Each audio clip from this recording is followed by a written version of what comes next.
Greetings, this is Dr. Jimmy yet again. Swift run the sands of life, except in the hour of pain. What the fuck does that mean, Dr. Jimmy? Well, I always start out, and whenever I do a video on a new day, with a t-shirt of the day, right? That's what's on it. Here it is. Oh, it's Quasimodo. Yes, and there's the quote from the movie The Hunchback of Notre Dame, which was one of the earliest, some might even say the first Universal classic monster film, or maybe the first full-length feature. There was a 20-minute shorter Dr. Jekyll and Mr. Hyde made 10 years before that. Anyway, that's with Lon Chaney back in the year 1923. This was Hunchback of Notre Dame t-shirt that I got recently, wearing it for the first time today, and I wanted to share that with you before we continue the history of Halloween Horror Nights 22. Yes. Still drinking Orange Crush. I had to buy a bunch of it so I'd have a can for that cocktail made last night. And I probably won't finish all of these because I prefer Diet Pop because I'm too damn fat, and this is regular Orange Crush and too caloric. So good. No wonder Tara wanted it. But you know what happened? Denise picked it up and she got shot with an arrow right away. I hope that doesn't happen here. It would be really inconvenient. That's the way Abraham was supposed to die in the comic books. So maybe they're going to kill Abraham the way Glenn is supposed to die, and he's the one gets bashed in the head with Negan's baseball bat, Lucille. Think about it. He's got orange hair and he's going to get crushed, right? Ooh, Orange Crush. Somebody in Europe came up with that theory. It's not mine. Anyway, and we are talking Walking Dead, but before we get on with that, Halloween Horror Nights 22, in my previous videos, when I discussed the first 3 houses, I forgot to mention the cocktails I made that year for those 3 houses. Now, back in 2012, I was still making house cocktails, but of course back then, unlike now, I didn't make them here in front of you with my own ingredients. No, I went to Finnegan's Bar and Grill during the event itself, having come up in my mind with what the cocktails should be based on the haunted house, and then they made it with the ingredients they had at Finnegan's. Thus I was limited to only what they served at Finnegan's, you see.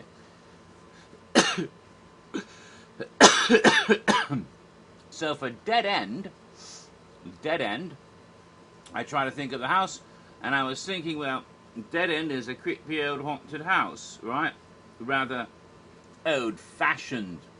So I was thinking maybe a variation on an old-fashioned. Why not? What I came up with, as I described it, let's see, how did I describe it? For Dead End, something old-fashioned with an October twist. Yes, because all those little pumpkins out in front, it was Halloweenish, obviously. So, bourbon and bitters, and hard apple cider added to it. And I garnished it with a slice of orange, or rather the nice bartender did that. And here's a lovely picture from my Facebook. I got it on my phone so that you can see it. That was the Dead End cocktail, served in one of those Universal Studios plastic cups with ice and a straw. Although I took the straw out. I don't usually drink cocktails with a straw. And stir it with the straw, then I throw the straw away and drink it like a man. Damn it. Don't be sucking it up with a straw like some sort of girl. Anyway, that's it. Slice of orange. So that was my Dead End cocktail. So the second one, Gothic. I covered Gothic already. So what sort of cocktail did I have for Gothic? Well, I was thinking it's very Roman Catholic in there. I mean, it's all in a big cathedral, right? So how about something that evokes the idea of, I don't know, the Mass, a wine-based cocktail. Maybe a bit blasphemous, but I thought, well, and here's how I described it then. For Gothic, a chalice of red wine fortified with spirits. In this case, namely raspberry vodka. And so, Had that made up there at Finnegan's. Looked like this. I don't even know what kind of red wine it was. Probably a Merlot. Something that mixes well with the raspberry vodka. As you can see, it wasn't any ice or anything. It was just served straight up. I'm not even sure they chilled it first in one of those cups. So there we go. That was the Gothic cocktail. Right. Not really a chalice, but they don't have chalices for drinkware at Finnegan. And usually you're lucky if you're in the bar for horror nights to get anything other than a plastic cup, because they think you're going to walk out with it, right? No broken glass, please, in haunted houses. Actually, shouldn't even drink in the haunted houses. That's against the rules. But you can occasionally get some glassware. And I did for the Welcome to Silent Hill cocktail, and which was the first one I came up with actually that year. So I said, for Silent Hill, dry gin and smoky scotch with a pyramid-shaped lemon wedge. The idea being, you know, because the creepy little town of Silent Hill is dry and smoky, right? And then, of course, the lemon wedge would be shaped like a pyramid to match Pyramid Head. Well, it actually worked pretty well, the gin and the scotch together, except it wasn't smoky enough for me. The smokiest scotch they had was Johnny Walker Black Label, I think, but even that's not too smoky. The best scotch for that would be Lacroix, which is an Islay scotch, and is got that peaty oceany. It's kind of like, I don't know, maybe I'm being a bit pretentious. It's like a clam bake or something, because you got the taste of the sea in it, because it's an island scotch, and it's also got a taste of the burning, the fiery wood and stuff. It's like a campfire on the beach or something. It's got those notes to me, at least, but it's definitely smoky, really smoky scotch. That'd be better than the other one. I didn't have that at Finnegan's. That's what I was thinking of, and if I did it at home, that's what I would use. Anyway, here's a photo of that one, which was in a martini glass. It was served straight up, of course, shaken on ice and then put into the martini glass. And if you look carefully, you can see the lemon wedge, which he did carve. I think it was Glenn or maybe Jim, one of them, cut it into a nice pyramid shape for me to make the whole thing appropriate for Silent Hill in a different way. So those are the three cocktails I hadn't got to in the previous video. So now I'm caught up with the cocktails for Halloween Horror Nights 22. And of course I would do cocktails for all the remaining houses that year, and also for the Legions of Horror. That was an exciting challenge, because the cocktails had to be the correct color for each Legion from the Horror on Earth game. So that was fun. Alright. So, where did I leave off with the haunted houses in the previous video? By the way, this is the history of Halloween Horror Nights 22 Part 7. Got that out. Alright, so, and you see me reaching over, it means Bob is sitting right next to the computer again and asking for head scratchings because she's so silly. Alright, so, The Walking Dead, Dead Inside. And I said that, of course, that was back when The Walking Dead was still fresh, when it was still new, and still not something so tired and old, and my God, not another one, but back then it was the first one, so we didn't feel that way. It's like, oh, they're doing Walking Dead, how cool. That's neat. Let's see what they do with it. Although they were limited with what they could do with it, because they couldn't use anything but zombies, rather than any of the characters, and they had to put it in the disaster queue area, which was limited in space. So, although there's so many things they could have done in a bigger space that year, they did what they could. But it was a little bit cramped in space. So after you get out of the hospital gift shop and you're on the roof of the prison, you find Merle's hand, and if you didn't look down in the right place, you never would have seen Merle's hand. I pointed it out to someone who, and they didn't know it was there until I pointed, oh, that's Merle's hand with the handcuff. Then you're in sort of an urban area very briefly, and then you're all of a sudden out in the country, or in the house that is, and of course you come across the RV.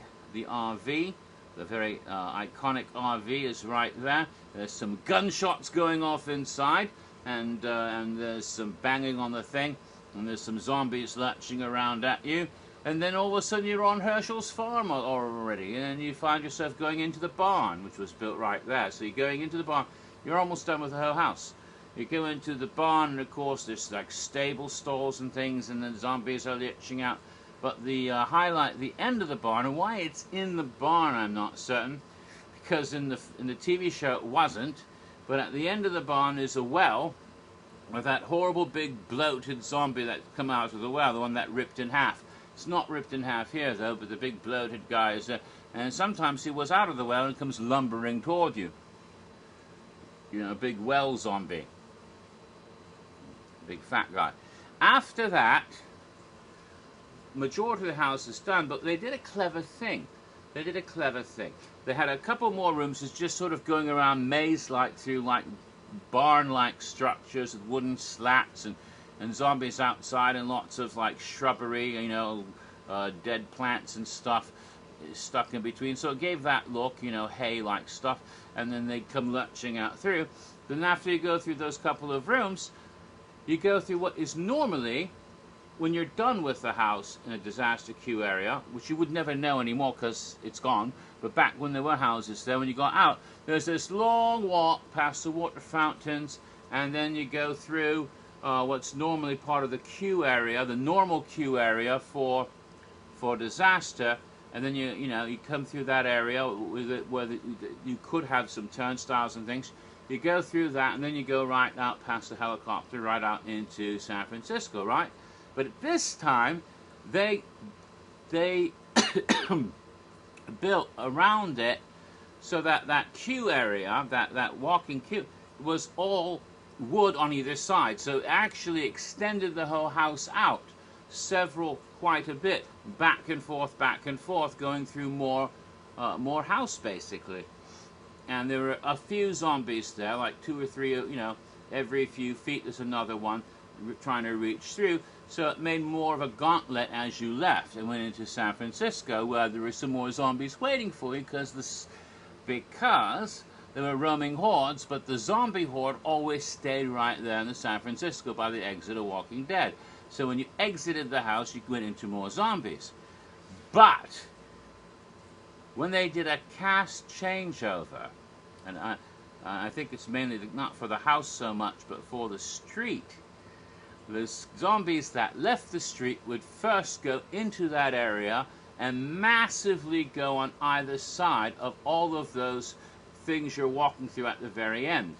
And they would heap up. So you didn't just have 1 or 2 zombies every little ways. You had about 20 zombies every few feet.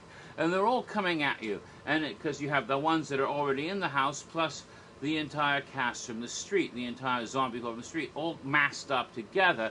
And it was like you were completely overwhelmed. Zombie, zombie, zombie everywhere. Holy fuck. And then you go into the street and you have sometimes double cast right in the street coming right at you. It's like Mother of God. You got it really, if you timed it right and you went through so you came out during a cast change, it was incredible.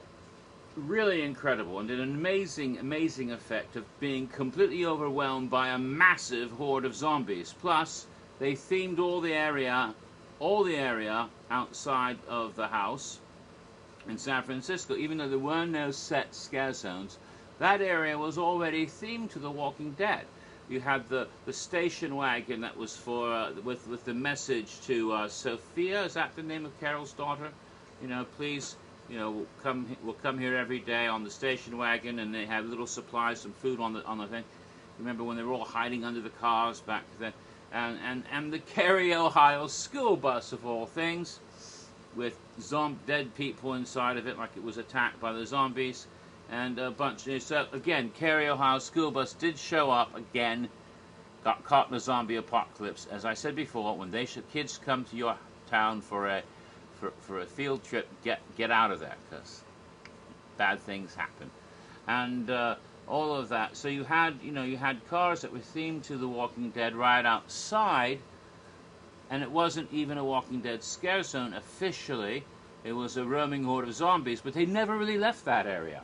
They didn't go roaming through the rest of the park. They stayed there and became sort of part of the house, basically. It was an unofficial set Walking Dead scare zone, really. is what it was, because they had those cars there too. So it sort of extended the house out into the street, and that was a really neat effect. And again, you know, they were limited what they could do, but I think they did a pretty decent job. You know, though it was one of the least houses that year. Again, I had got one of the biggest scares I've ever got, practically killed me. So I wasn't so disappointed with that. It's not like I'm psycho. Oh, wait, I am psycho. It's not like I'm psychic and I could foresee that The Walking Dead would keep coming back again and again and again and again. How was I to know that was going to happen? Oh well.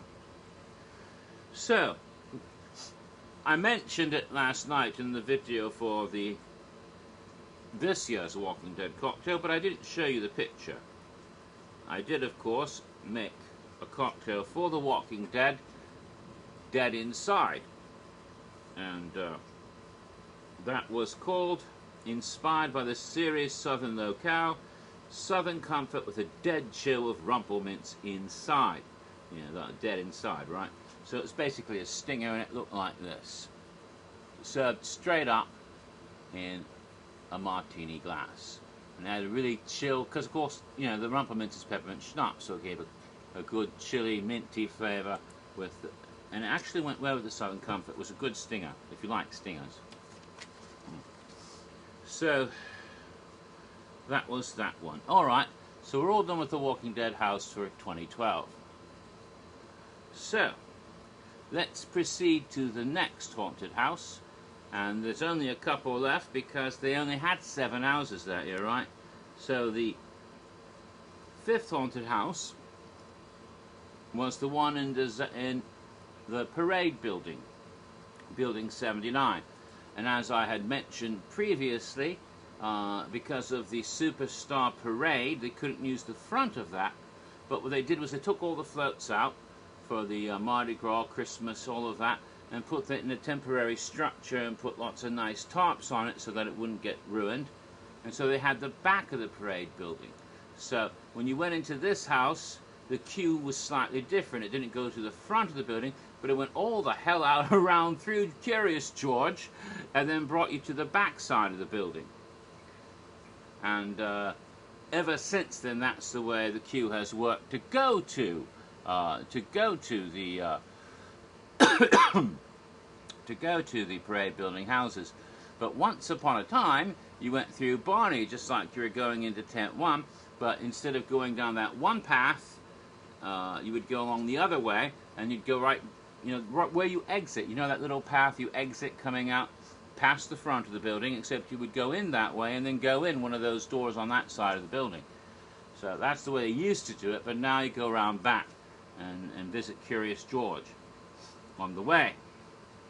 So this was the first year they did that, and it was Universal's House of Horrors, which they had a Universal's House of Horrors many years before, back in the early 90s and actually the mid-90s, which were movie IP houses where they had two runs usually.